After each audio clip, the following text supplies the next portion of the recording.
Hey guys, and welcome back to my YouTube channel. Today I have probably the most requested video that I've ever gotten from specifically my friends. If I could give my study tips. Basically, I'm the friend that never goes out and always is studying, so they just want to know how I do it and what study techniques I use that work best for me that I hope will work for you guys too. Alright, let's get into the tips because that's what you guys are here for. Okay, my first tip is something that I recommend you do. You don't even have to wait for the semester to start. You just have to wait until your teachers post the syllabus, which thankfully some of my teachers posted them like a week or two before the semester. So what I do, I will show you what it looks like on my phone, is I go through all of the syllabuses. I don't write the due dates for like random assignments and stuff because that is not like a surprise usually. Typically, a lot of times in college, professors have the same schedule, so it's like homework is always due on Wednesday, a pre-lecture quiz is always due on Friday, so you kind of get in the swing of things, but exams can be whenever they want in the month. So those are the only dates that I copy down in the beginning of the semester, and that makes sure that there are no surprises. You don't ever want to be surprised that you have an exam the next week or the next day you wake up and you're like, oh my god, like I did not know I was gonna have this exam. So having that done in the beginning of the semester, make sure that there are no surprises. So my first tip, it would be make sure there are never any surprises when an exam is coming up. My second tip is to make sure you find a designated study spot. Now, my study spot is kind of different for all of my subjects. I don't know why, but it just came out to be this way, especially for this semester. Some common designated study spots that students have here is definitely the library. Some people like to study in their dorm, but I don't recommend that because there's a lot of distractions, and if you're like me, you'll clean to procrastinate things, so I usually just end up cleaning my desk or something, so it's not really a productive way to study. My third tip seems to be a hard one these days, especially for me because I'm always scrolling on social media and looking at my comments and wanting to post this and that, but it's to put your phone on Do Not Disturb. With one of the new updates, you can actually set it that like certain people can contact you if your phone's on Do Not Disturb.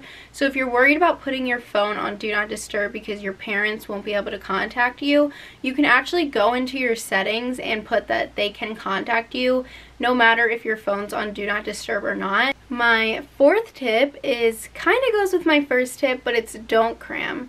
So I usually start studying a week before an exam because then I can spread out my studying, focus on, so in college it's like PowerPoints go by lectures, so say there's 5 lectures that you had that go with one specific exam. Studying a week ahead will give me one full day to study just that one lecture and then one day to overview all of the concepts and make sure that I really do know everything and see how they all tie in with each other, which really is a smart way, especially when you're learning biology, and it's not smart to just memorize those topics, but more figure out how they go in with each other and how they apply to this or that, and just get a full understanding because memorizing just really doesn't work, especially in the long run.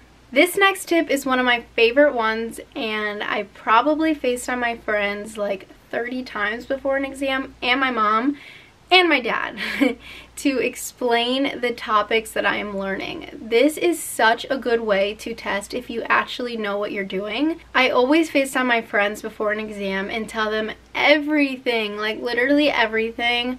And it usually makes me feel really good and know like, okay, I really am prepared and I can get out of my head. This next tip kind of goes hand in hand with the last one, and that's to make friends with the people that are in your classes. At least try and find 2 or 3 people to introduce yourself to and get their Snapchats or their numbers, just so you have someone to talk to, and if you're not understanding a concept, maybe they understand the concept and can explain it to you. If you're confused about homework, they're a person that you could go to. It just makes you feel much better, and especially at a big school like Penn State or any other big state school, it helps make the class seem a little bit smaller because there are people that you actually do know in the class, And when you walk into a class with 700 people and you don't know anyone, it is a little intimidating.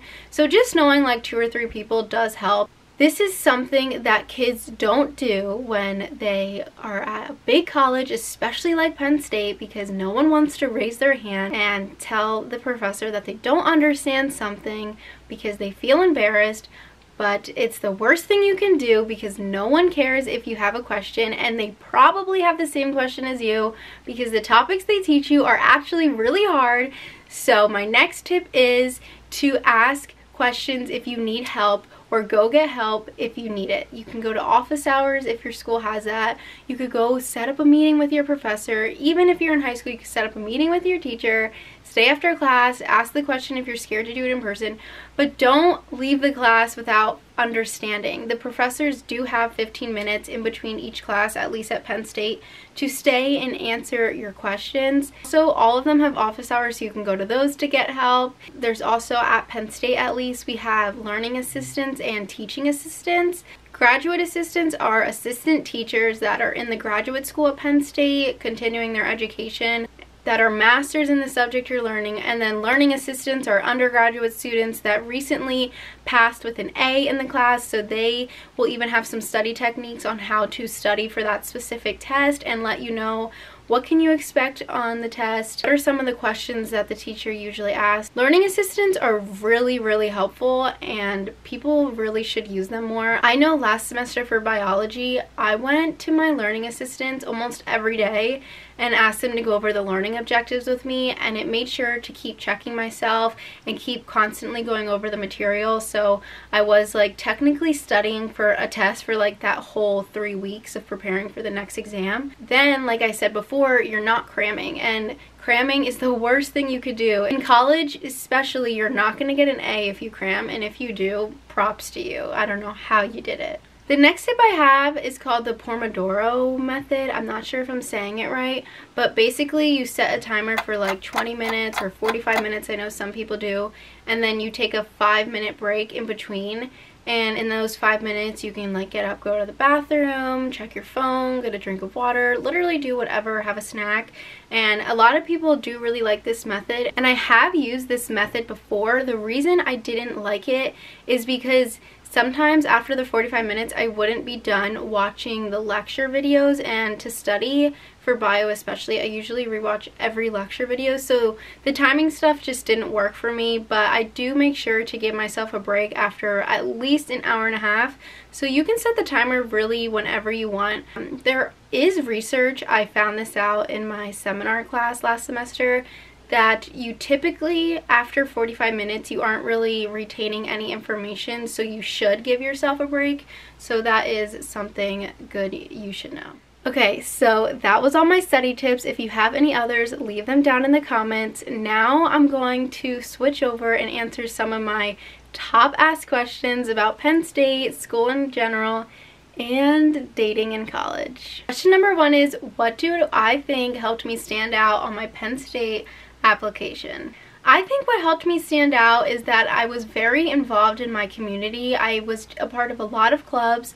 I was the president of student government in my high school. I also ran a foundation, and I did obviously have good grades. I didn't submit my SAT scores, so the things that really carried me and made me stood out was like the things that I was involved in, like I said. So I would say that's what helped me stand out on my Penn State application. The next question also goes with my Penn State application, and that was, what was my personal essay? And my personal essay was about Theodore. I didn't have Ellie at the time, but it was about Theodore and the responsibility that I had with him and how it helped me grow in many different aspects of my life.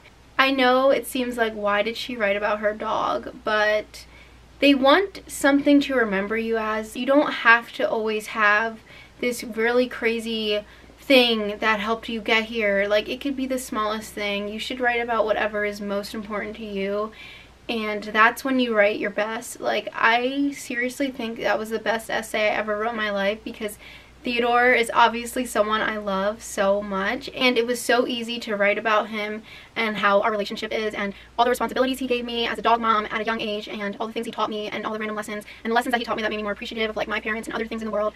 So yeah, writing about your dog can get you in colleges and even honors colleges, because I did get into some of those. What is the worst thing about Penn State? I would say the worst thing about Penn State is that it's such a party school. I just wish that more people I could find were into partying, but majority of the people here love to go out, and it does make you feel a little lonely at night, but thankfully I have found some friends that don't like to go out just as much as I don't, so it's been nice, and you do eventually find your group of people in this really big school. How many classes am I taking and what are they? I am taking Stat 250 with the lab, Chem 110 with the lab, Bio 163 with the lab, Theater, and Human Development and Family Science. I'm taking 8 classes. I actually thought I was only taking 7, but now that I just listed them all out, I guess I'm taking 8. Rank my classes: Bio first, Theater last, the rest just somewhere in the middle. Are there food options on Penn State campuses besides the dining hall? Yes, and one of my favorites is Saxby's. Another one is McAllister's, I think that's how you say it. Saxby's is more something I like to do for breakfast, and then McAllister's is something I enjoy doing for lunch/dinner if I'm going out with my friends. And then also downtown we have something called Lion Cash, and you can upload money onto that and you can go and use your Lion Cash, and usually at restaurants we get a discount if we use that. So there are a bunch of food options. Is it true that it is uncommon for freshmen to get into the main campus/University Park, that's like what it's called, as a freshman? It is pretty uncommon. Thankfully, I did get into the main campus. I would say don't be discouraged if you don't get into the main campus.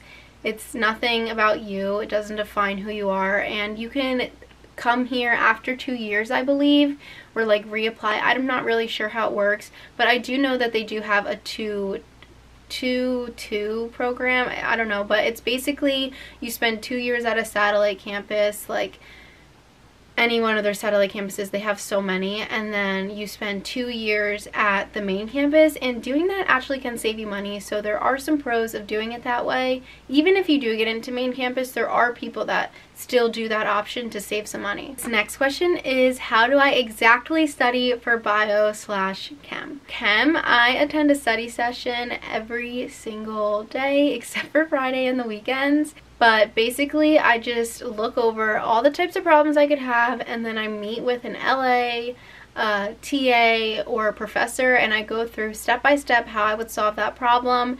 And when I have questions, I ask right then and there, because you can't just keep piling on the information and thinking that you'll eventually understand it, because it just really doesn't work that way for chem. It's so hard and the material comes so fast, so you can't let yourself fall behind. And that's why I join the study sessions every single day, to make sure I really get like somewhat of an understanding of the topic before we move on. And then how I study for bio is I start studying a week before the exam, and like I said, there's usually like 5 or 6 lectures before each exam. So that gives me 1 day each to study the one specific lecture. So lecture 1 Monday, lecture 2 Tuesday, lecture 3 Wednesday, and so on. And then by the end of the week, I will hopefully know the material, and I call a friend and explain it to them. I think it's easier to study for chem because it's easier to get help and you can just keep doing a bunch of different problems. But for bio, you just have to get it. Like, you can't do problems, you just have to understand what's going on. They're definitely different in how you have to study for them, but it is possible to do well, so you just have to put in the effort. My last question is probably my most asked, and that's, how do I have a healthy relationship in college? And I don't really ever answer this question because I don't really have an answer. There's not like one specific thing that we do, but basically we both know what we are here for, and that is school. So we both make sure that we prioritize school and also try and see each other like 20 minutes a day. And something that we like to do is eat dinner together since we have the privilege of going to the same college. Also, we're really supportive of each other. If one of us gets a bad grade, we aren't like, what is wrong with you? You're so stupid. Like, there's no reason for that. We already feel bad about what grade we got, so we just like make sure to tell each other, like we're like each other's biggest cheerleader. So that is something that also helps. What are some other things I could tell you guys? See, I don't really know how to answer this question because one, I want to keep my relationship private, and two, I don't really have these like set tips. It's just like be a good person and like don't be mean, and like I don't know. Yeah, if you are scared about going to college, being in a relationship, there's really nothing scary about it. You're gonna be okay. If you guys are already a healthy relationship, then you have nothing to worry about, and whatever's meant to work out will work out, I guess. I don't know. Sorry, I don't really have an answer. I hope you guys enjoyed this video. I'm so glad that I could get another longer video out to you guys. I hope you guys are loving all my shorts that I've been posting. Make sure to like, comment, and subscribe, and leave any other study tips or questions you guys have for me in the comments, and I will see you guys in my next video. Bye!